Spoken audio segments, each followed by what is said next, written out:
신약성경 343쪽입니다. 342쪽 혹은 3쪽 디모데 후서 1장 1절 2절 2절 말씀입니다. 우리 한 목소리로 같이 읽겠습니다. 하나님의 뜻으로 말미암아 그리스도 예수 안에 있는 생명의 약속대로 그리스도 예수의 사도된 바울은 사랑하는 아들 디모데에게 편지하노니 하나님 아버지와 그리스도 예수 우리 주께로부터 은혜와 긍휼과 평강이 내게 있을지어다. 아멘. 우리 찬송하겠습니다. 350장입니다.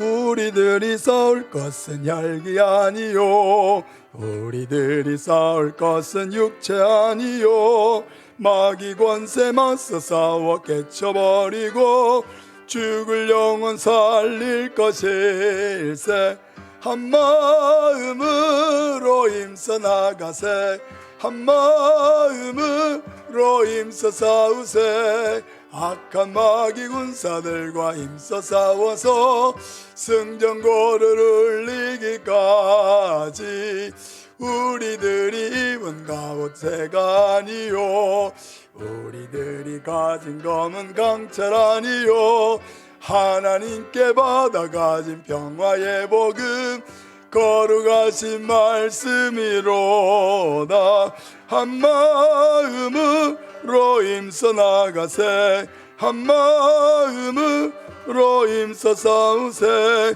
악한 마귀 군사들과 힘써 싸워서 승전고를 이기까지 악한 마귀 제 아무리 강할지라도 우리들의 대장 예수 앞서가시니 주저 말고 용감하게 힘써 싸우세 최후 승리 얻을 때까지 한 마음으로 힘써 나가세 한 마음으로 힘써 싸우세 악한 마귀 군사들과 힘써 싸워서 승전고를 이기까지 죄악 중에 빠진 사람 죄를 뉘우쳐 십자가에 달린 예수 믿기만 하면 위태한 데 빠진 영혼 구원 얻어서 천국 백성 될 것임일세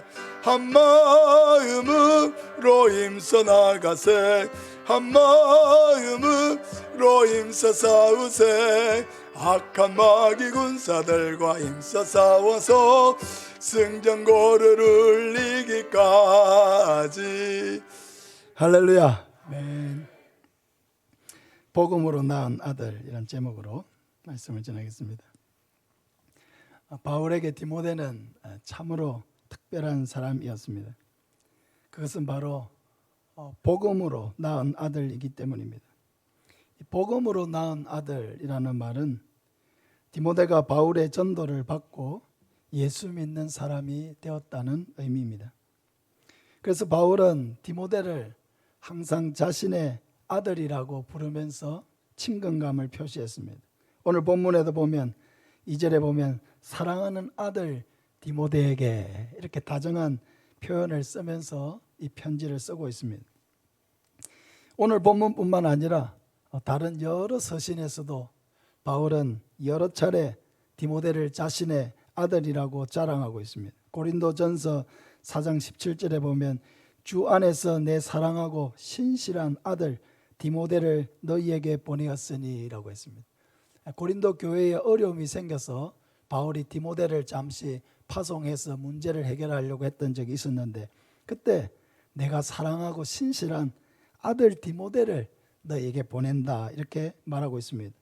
디모데전서 1장 2절에도 믿음 안에서 참 아들 된 디모데에게 편지하노니 라고 했습니다. 또 디모데전서 1장 18절에도 아들 디모데야 이렇게 부르고 있습니다. 이 아들 디모데, 내 사랑하는 아들 디모데, 이 표현 속에는 이런 의미가 담겨져 있습니다.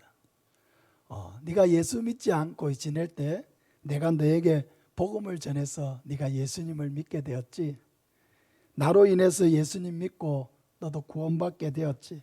넌 내 전도의 열매야. 너는 나의 복음의 열매야. 이런 그 자부심 가득한 표현이 바로 내 아들 디모데라고 하는 말에 담겨져 있습니다.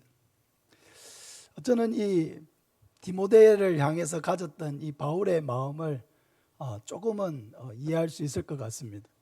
오늘 새가족 교육, 기초 교리 교육을 마치고 오늘 수료하는 네 분의 우리 귀한 분들이 계신데 이 한 분 한 분을 개인적으로 만났던 그런 시간들이 있었습니다.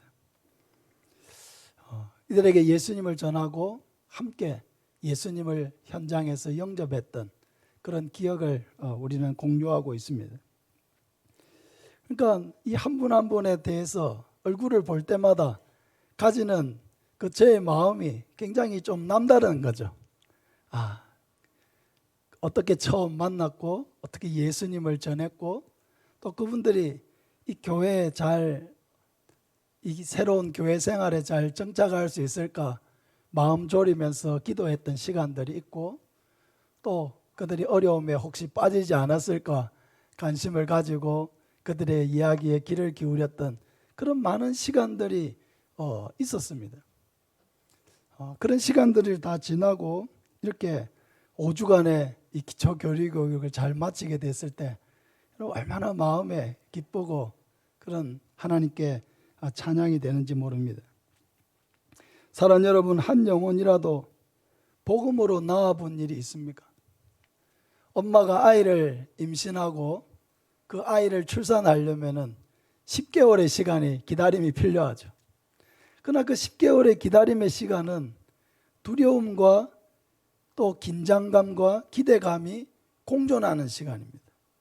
이 아이가 뱃속에 있는 동안에 혹시라도 나의 그런 실수로 인해서 잘못되지 않을까 노심초사하죠. 약 하나도 제대로 먹지 못하죠. 그렇게 조심하고 하면서 그렇게 10개월을 마음 졸이면서 기다렸다가 그 아이가 건강하게 태어났을 때에 세상을 다 얻은 그런 기쁨을 누립니다. 한 영혼을 주님께로 인도할 때에도 이런 긴장감과 또 두려움과 또 기대감이 공존합니다. 여러분도 한 영혼을 그렇게 하나님께로 예수님을 믿는 이 길로 인도해 본 일이 여러분의 마음속에 있습니까?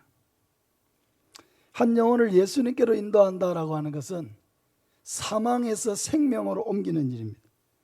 영원한 지옥에서 영원한 천국으로 옮기는 일입니다. 그러니까 하나님께서도 이 한 영혼이 돌아올 때에 세상을 다 얻은 것 같이 기뻐하시는 것입니다. 누가복음 15장 7절에 내가 너희에게 이르노니 이와 같이 죄인 한 사람이 회개하면 하늘에서는 회개할 것이 없는 의인 99으로 말미암아 기뻐하는 것보다 더하리라. 할렐루야. 하나님의 기쁨이 여러분 이 말씀 속에서 얼마나 큰지를 한번 느껴보시기를 바랍니다. 하나님이 가장 기뻐하시는 일이 뭐냐라고 묻는다면 단연코 한 영혼이 주께로 돌아오는 것입니다.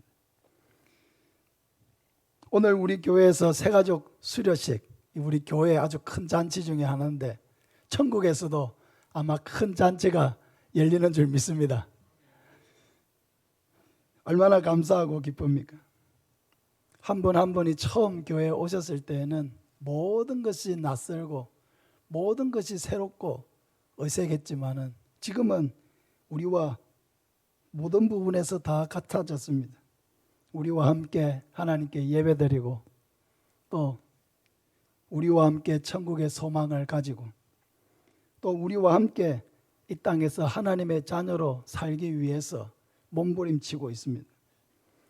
그러므로 이 땅에서 우리가 이 귀한 복음, 한 영혼을 살리는 이 복음을 전하는 것보다 더 귀한 일은 우리에게 없는 것입니다. 바울은 어떻게 디모데를 복음으로 낳을 수 있었습니까? 첫째, 사도 바울은 자신이 친히 복음의 능력을 맛본 사람이었기 때문에 복음으로 또 다른 사람을 낳을 수가 있었다는 것입니다.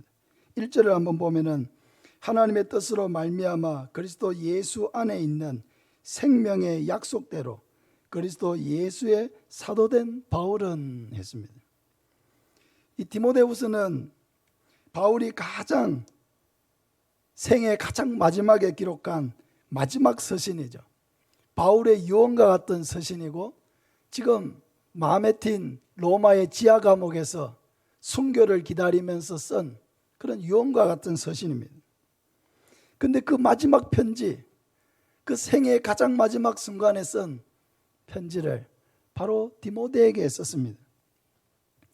이것은 바울이 디모데를 복음으로 낳은 아들로서 또 함께 복음의 길을 걸어가는 동력자로서 함께 영원한 천국을 유업으로 받을 자로서 대단히 각별하게 여겼다는 것을 의미합니다. 근데 우리 성경의 번역상 그 1절에 예수의 사도된 바울은이라고 하는 표현이 제일 마지막에 가 있지 않습니까? 지금 헬라어 어순과 우리의 어순이 반대이기 때문에 지금 이런 번역이 나왔는데 원문을 직역하면 이렇습니다. 바울, 예수 그리스도의 사도, 하나님의 뜻으로 말미암아 예수 그리스도 안에 있는 생명의 약속대로. 어순대로 번역하면 이렇습니다.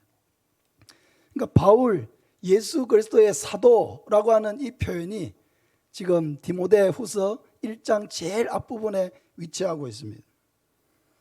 바울은 자신의 순교가 임박했음을 직감하고 있는 이 순간에 디모데에게 편지를 기록하는데 이 순간에도 바울의 마음속에 가장 큰 자부심이 어디에 있느냐?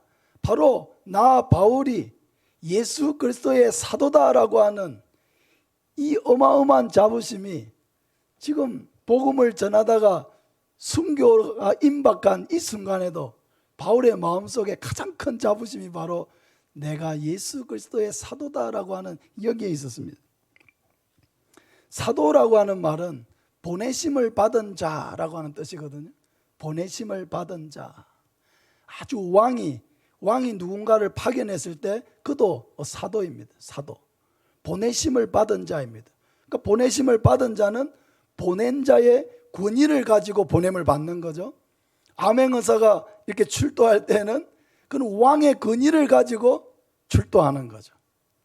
그래서 어떤 고위 관료든지 간에 그 앞에 다 엎드려야 되는 거죠.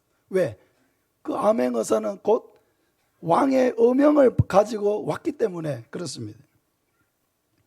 바울이 지금 그리스도 예수의 사도다라고 할 때에 나는 예수 그리스도로부터 이 복음을 전하도록, 이 생명의 복음을 전하도록 보냄을 받은 자입니다 라고 하는 이 직분을 어마어마하게 영광스럽게 여겼습니다. 근데 바울이 살아온 삶은 결코 그가 그리스도의 사도가 될 수 없는 그런 사람이었습니다. 그는 예수 그리스도의 신실한 종이었던 스데반 집사의 순교를 주동한 인물이었습니다. 또 수많은 그리스도인들을 잡아다가 때리고 감옥에 가두고 또 죽이고 하는 일에 앞장섰던 사람이 누굽니까? 바로 이 바울입니다. 그래서 바울은 디모데전서 1장 13절에서 내가 전에는 비방자요, 박해자요, 폭행자였다고 그렇게 고백하고 있습니다. 이 말은 조금도 과장이 없습니다. 바울은 비방자였고 박해자였고 폭행자였습니다. 그런데 바울은 이제 예수 그리스도를 위해서 자기의 생명조차 아까워하지 않는 사람으로 변화되었습니다. 사도행전 20장 24절 우리 같이 한번 읽겠습니다. 내가 달려갈 길과 주 예수께 받은 사명 곧 하나님의 은혜의 복음을 증언하는 일을 마치려 하면은 나의 생명조차 조금도 귀한 것으로 여기지 아니하노라. 할렐루야. 어떻게 예수 그리스도를 비방하고 믿는 자들을 박해하고 스스럼없이 그들을 폭행하였던 바울이 자신의 생명조차 아까워하지 아니하고 복음을 전하는 사람으로 이렇게 변화되었습니까? 그것은 바로 복음이신 예수 그리스도를 그가 만나고 그 자신이 복음으로 다시 태어난 사람이 되었기 때문입니다. 그 자신이 예수 그리스도를 만나기 전과 만난 후에 전혀 새로운 삶을 살게 되면서 이 예수 그리스도야말로 참 생명이요 진리요 우리에게 새로운 삶을 주신다는 것을 누구보다도 생생하게 경험했기 때문입니다. 바울은 예수 그리스도 안에 있는 생명의 약속으로 새 생명을 얻은 자가 되었습니다. 여기 이 생명의 약속이라고 하는 말은 예수 그리스도가 우리의 죄를 위하여 십자가에서 죽으시고 부활하신 것을 믿는 자마다 영생을 주신다고 하는 하나님의 약속입니다. 이 예수 그리스도를 믿는 자에게 영생을 주신다는 하나님의 약속, 그 약속으로 말미암아 예수 그리스도 안에서 복음으로 다시 태어났고 이제 사도가 되었다는 것입니다. 사랑하는 여러분, 핍박자였고 또 박해자라도 예수 그리스도를 믿음으로 새 생명을 얻을 수가 있고 또 하나님을 대적하고 영원한 지옥의 형벌을 마땅한 자라도 예수 그리스도를 믿음으로 새 생명을 얻을 수가 있고 또 죄 가운데 살면서 자신의 죄를 알지도 못하고 이 세상의 풍조를 따라가고 자신의 마음에 원하는 모든 악한 생각을 따라 그렇게 악을 행하며 살아왔던 자라도 그래서 하나님의 진노를 받아 마땅한 사람이라도 예수 그리스도를 믿음으로 변화받고 새 사람이 되고 하나님의 자녀가 되고 영원한 천국을 소망하는 삶을 살아갈 수 있는 그런 새로운 사람으로 변화될 수 있다고 한다면 이것이야말로 복음 중에 복음이고 이것이야말로 진리 중에 진리인 줄로 믿습니다. 사랑하는 여러분, 바울은 예수님을 만났을 때에 바로 이것을 깨달았습니다. 그러므로 바울은 자신이 이러한 영광스러운 예수 그리스도 자신에게 새로운 생명과 새로운 삶을 주신 그 예수 그리스도의 부름을 받아 사도로 파송을 받았다라고 하는 이 사실이 정말로 그는 그의 삶에 영광스럽게 여겨졌습니다. 얼만큼 이것을 영광스럽게 여겼느냐? 자기의 생명을 아까워하지 아니하고 복음을 전하다가 죽어도 좋을 만큼 이것을 영광스럽게 여겼습니다. 사랑하는 여러분, 그러므로 이런 복음의 능력을 맛본 사람은 복음을 전하지 않을 수가 없는 것입니다. 바울은 생각했겠죠. 나와 같은 사람을 변화시킨 복음이라고 한다면 이 복음이 변화시키지 못할 사람이 없겠구나.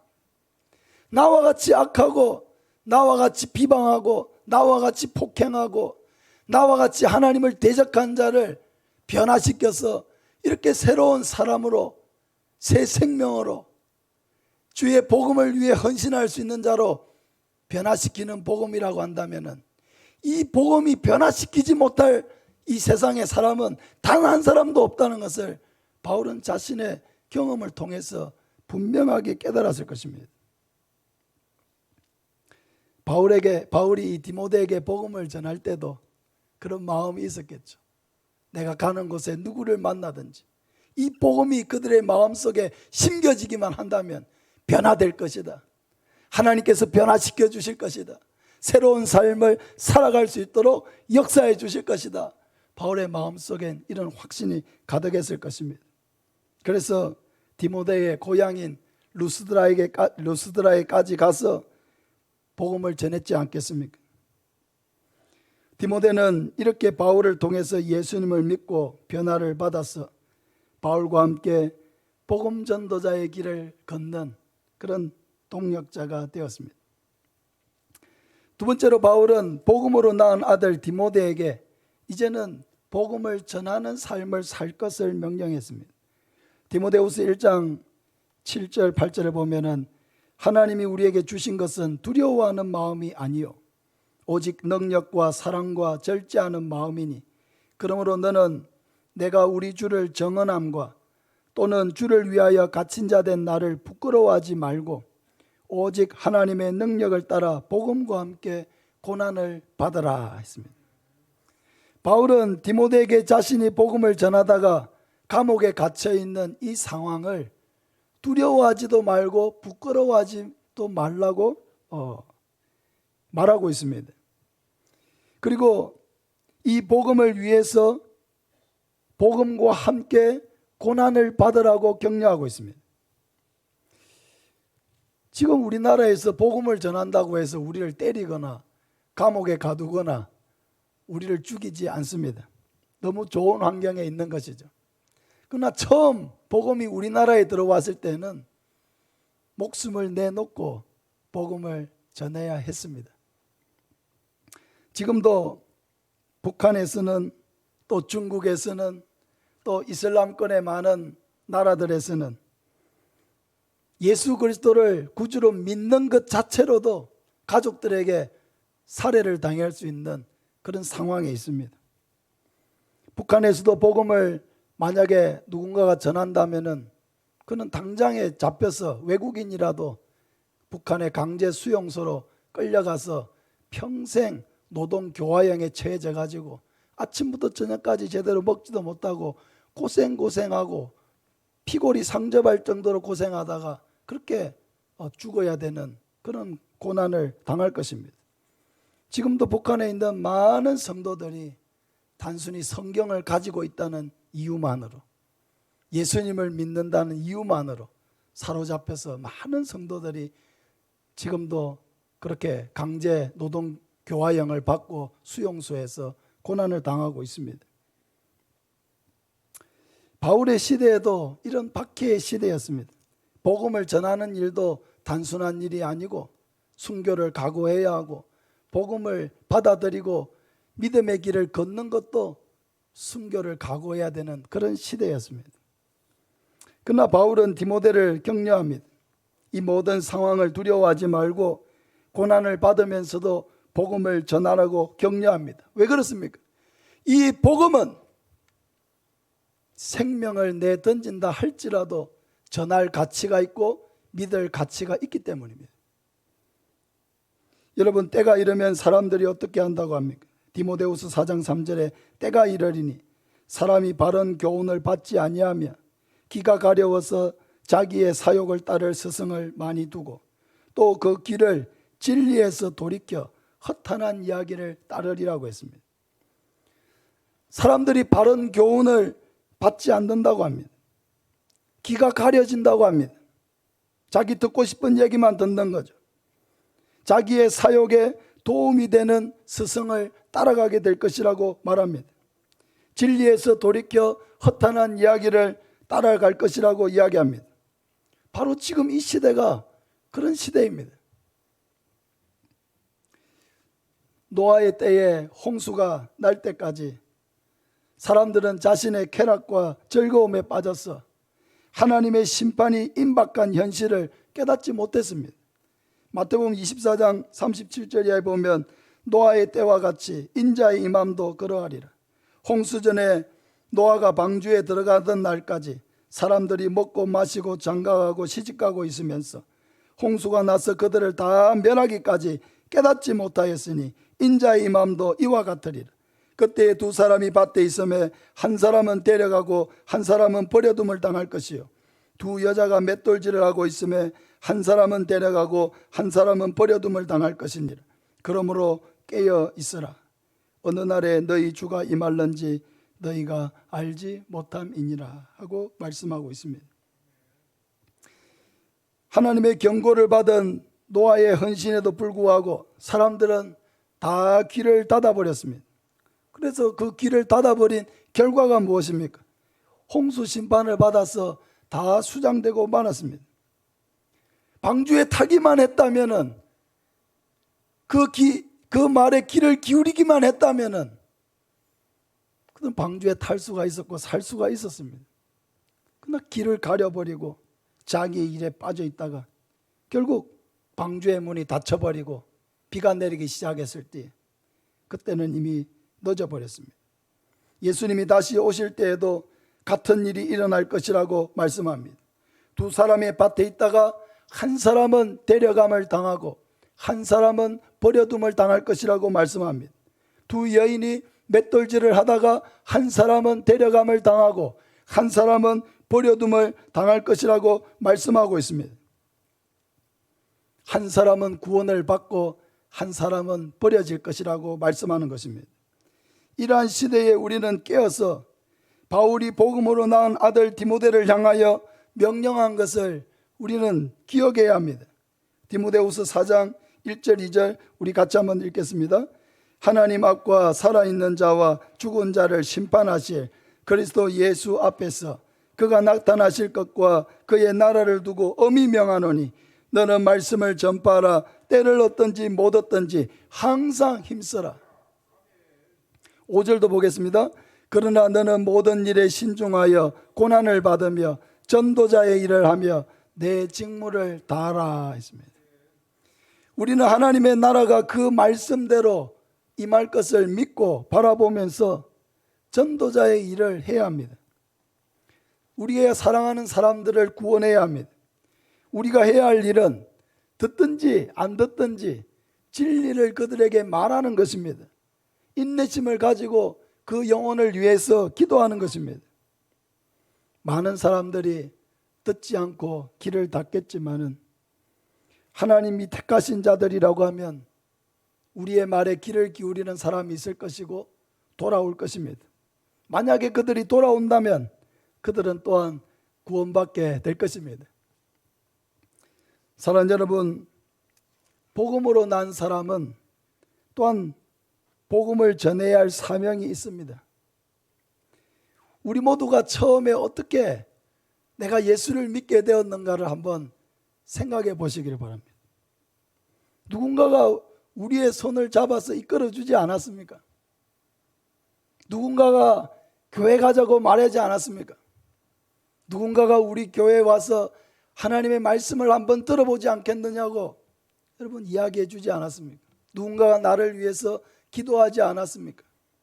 누군가가 나를 위해서 포기하지 아니하고 권하지 않았습니까? 모태신앙으로 태어나서 어려서부터 자동적으로 신앙생활을 하게 된 분들도 있겠지만 아마 여기 있는 분들 중에는 아주 소수만이 모태신앙으로 태어났을 것입니다. 대다수는 90% 이상은 다 살아오면서 누군가의 손에 이끌려서 누군가의 도움을 받아서 누군가의 전도를 받아서 예수님을 구주로 믿게 되는 자리까지 오게 된 것입니다. 사랑하는 여러분, 이제는 우리가 그 손을 내밀어야 할 때입니다. 한 달 동안 우리가 태신자 작정을 위해서 기도해 오고 있습니다. 여러분 기도할 때에 어떤 얼굴들이 여러분의 마음에 떠오르십니까? 하나님께서 우리 마음에 떠오르게 하시는 것은 그 영혼에 대한 책임감을 우리에게 주시는 것입니다. 적어도 10명 이상, 20명 이상 여러분이 쓸 수 있는 만큼 한번 써보시기를 바랍니다. 욕심을 낼 수 있는 만큼 내보시기를 바랍니다. 그것은 거룩한 욕심이고 또 하나님이 기뻐하시는 것입니다. 우리가 기도하는 마음으로 그 이름들을 쓰고 또 그들이 지금은 전혀 마음의 문이 열려있지 않을지라도 우리가 그 이름을 가지고 하나님 앞에 기도하고 나아가면은 반드시 하나님께서 그들의 마음의 문을 열어주시고 또 우리와 같이 예배드릴 수 있는 날이 속히 오게 될 줄로 믿습니다. 바울이 복음으로 낳은 아들 디모데를 향해서 사랑하는 아들이라고 자랑스럽게 말한 것 같이 우리도 누군가를 복음으로 낳아야 합니다. 그래서 많은 복음의 자녀를 거느린 열국의 아버지, 열국의 어머니가 되는 비전을 바라보시기를 바랍니다. 이를 위해서 여러분 다 한 사람도 빠지지 말고 복음 전하는 일에 태신자 작정하는 일에 다 동참하시기를 바랍니다. 태신자를 정하는 것은 한 영혼을 복음으로 낳기 위한 위대한 그 출발입니다. 태신자를 작정하면 기도하게 되죠. 또 그 영혼에게 관심을 가지게 됩니다. 태신자를 작정하면 하나님께서 그 다음 걸음을 이렇게 인도해 주십니다. 작년 10월에 있었던 초청주일에는 우리가 360명의 태신자를 작정했었습니다. 그리고 초청주일에는 92명의 새가족이 와서 하나님의 말씀을 들었습니다. 이번 초청주일에는 400명 이상 우리가 태신자를 한번 작정해보고 100명 이상 초대하는 것이 목표입니다. 올해 새로운 전도왕들이 많이 탄생하기를 축복합니다. 또 정말로 평생 처음으로 첫 생명의 열매를 얻는 그런 분들도 많이 일어나기를 축복합니다. 온 가족이 다 함께 하나님을 섬기고 하나님의 복을 받는 가정도 10가정 이상 많이 나오기를 축복합니다. 복음으로 태어난 바울이 또 복음으로 낳은 아들 디모데에게 복음 전도자의 사명을 일깨웠습니다. 때를 얻든지 못 얻든지 항상 힘써라 했습니다. 범사에 오래 참으면서 이 일을 하라고 했습니다. 전도자의 일을 끝까지 고난 속에서도 감당하라고 했습니다. 그것은 우리가 받은 구원의 은혜에 대한 우리가 취할 수 있는 최소한의 그런 보답입니다. 사랑하는 여러분, 우리도 이렇게 복음으로 태어나지 않았습니까? 이제 우리가 누군가를 복음으로 낳아야 될 때가 왔습니다. 우리 모든 성도들이 열매 맺는 전도자가 되시기를 바랍니다.